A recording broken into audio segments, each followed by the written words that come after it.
Here's another Pete and Kimber with Ben Cousins Quickcast. A quick bit from the show. Can't believe he is here with us in the studio right now. Into the path of O'Sullivan. His handball a little fierce. Through came Zorko. Off to Neale. From 50, Lachie Neale. 3 in a row, Brisbane. So that was 60 seconds before the end of the third term when the Brisbane Lions just ran away with it at the G for the grand final. Dual premiership player, dual Brownlow medalist. Welcome back to Perth, mate. Yeah, thanks for having me, guys. It's great to be back in a familiar studio. I've been here before Yeah. a few years ago now, but yeah, it's great to be back and thanks for having me in. Hey, I think the we goal love was seeing you. outside 50, wasn't it? Yeah, It was I not- know, it was sold me outside for short sure. there, didn't they? Far out. Do those goals feel a whole lot better than just any other goal you kick in the game? When it's that really tight to the wire type goal. Yeah, I think for me, I've been lucky enough to play in 4 grand finals, and that was my first goal in a grand final at a pretty cool moment. So I'll never forget that one. That was special. I had a great shot of it. I was looking straight over your shoulder, and it was pure. Yeah, I flushed it. I reckon it's the best kick I've ever done in my career, to be honest. Oh, Brilliant. And a bit of serendipity. I don't know if that's the right word, serendipity, but 2013 as a Docker, you played as the sub for the grand final. You were the sub this year. Yeah, thanks, Ross. Hey,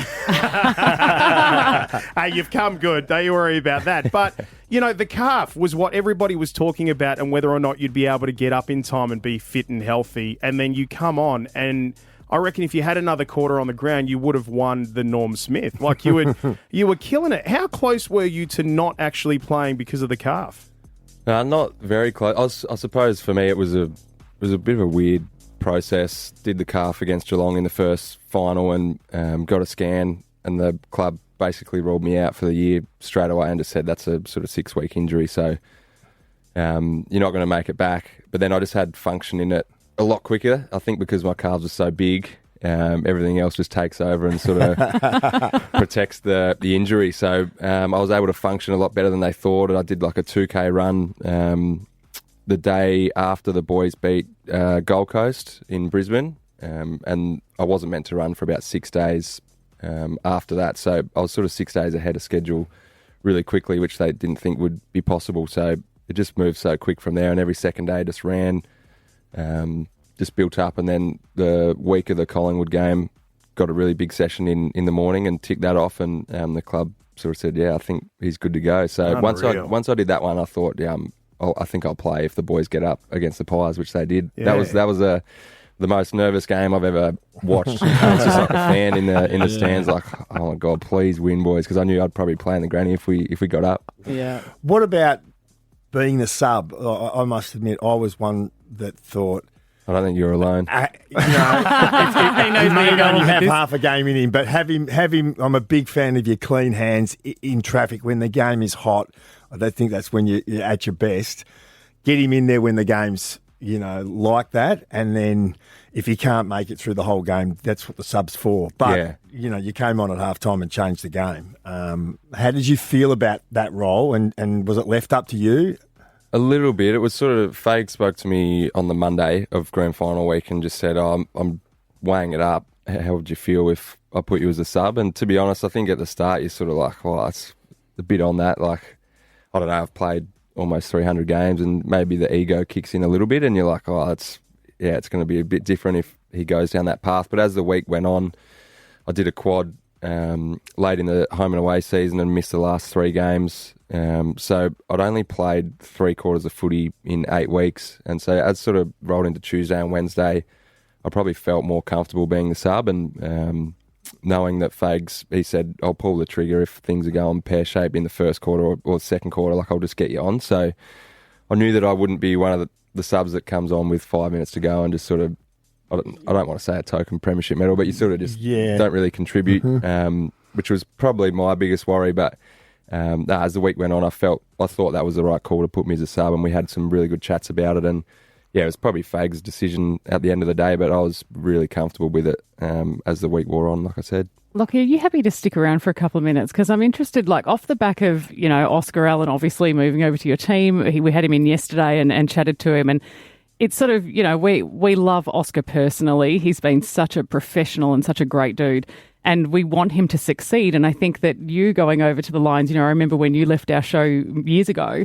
And these sort of sliding doors moments where you could have come back. There was, an opportunity where you could have come back. But to sit here now and go, wow, the choice that you made was the right one. I'd love to discuss that with you more. Yeah, I can hang around. Because as a proud, passionate Dockers fan, it's heartbreaking. They'll be all right, mate. They're coming, the Dockers. Sit tight. As a proud, passionate Dockers man, sad to have seen you go, but then watching you win 2 premierships, 2 Brownlow medals, you look at it and you go, what might have been? But years ago, when there was the whispers of you coming back to the Dockers, how close did that deal come to getting done? Probably not as close as what people think, but certainly had discussions with Fremantle. We were just off the back of COVID. Jules was heavily pregnant, so we were about to have our first kid, and we were just wondering where we were going to raise our family, basically. So, and we wanted to weigh up all the options, and one of those options was clearly moving back to Perth.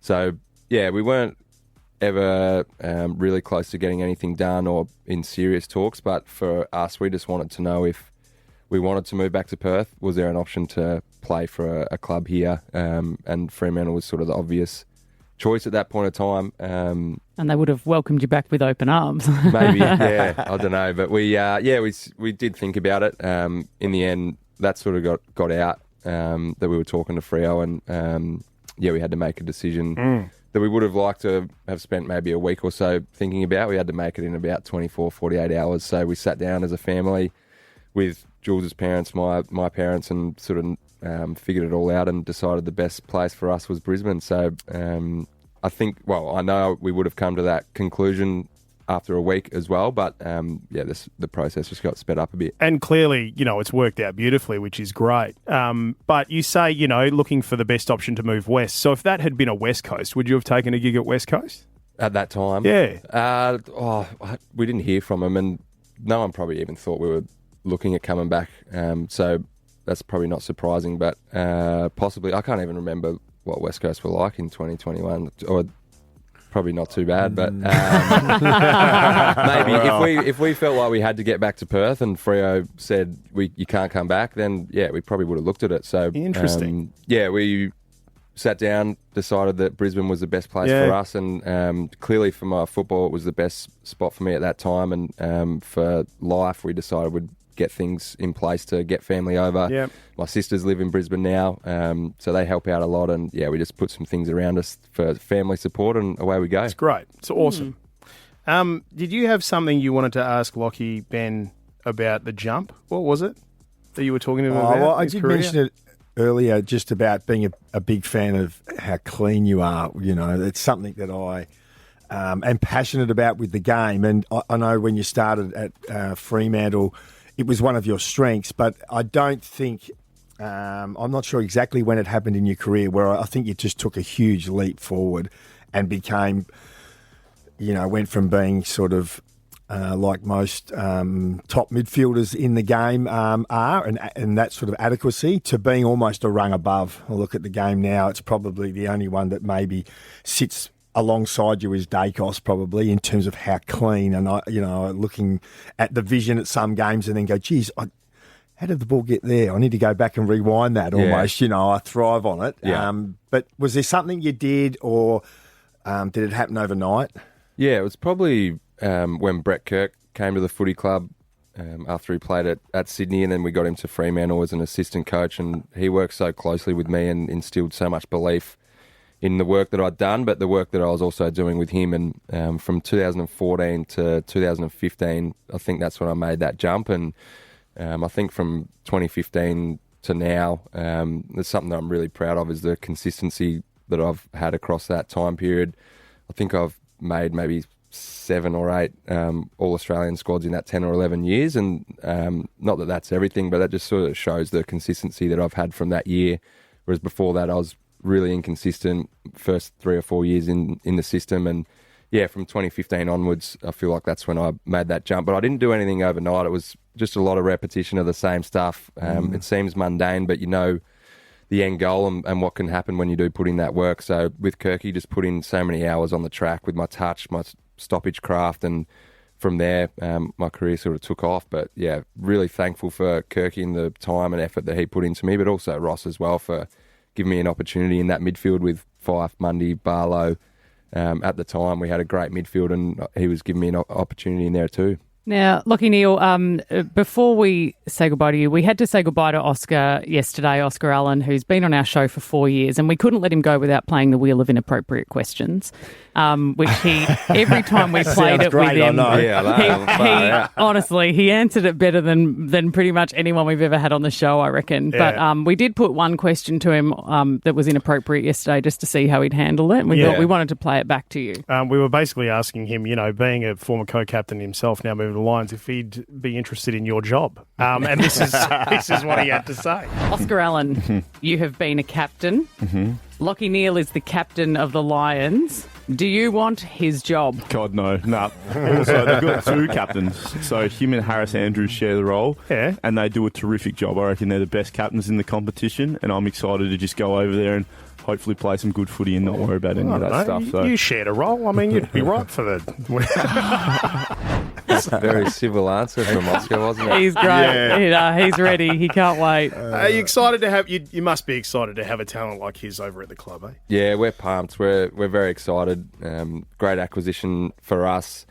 We've got some really young key forwards in Ty Gallup and Logan Morris. Hippie, unfortunately, had to have surgery on his knee again, so he's out for a fair chunk of next year. So to have some experience and leadership into that forward line, especially in that key position role, is going to be huge for us. And I think the best thing, I've said it to a couple of people, he doesn't have to come in and set the world on fire. He's just got to come in and do his thing. We're not sort of relying on him, which I think is a great spot for him to come into, and hopefully his body holds up and he has a great year for us next year. Well, we would give him a personal reference on his resume if he wanted one. He's a top bloke. He'll be a very good clubman. Hey, Lachie Neale, well, it's great to see that things are going so well for you, mate. Congratulations on yet another premiership to add to everything else in the trophy cabinet for you.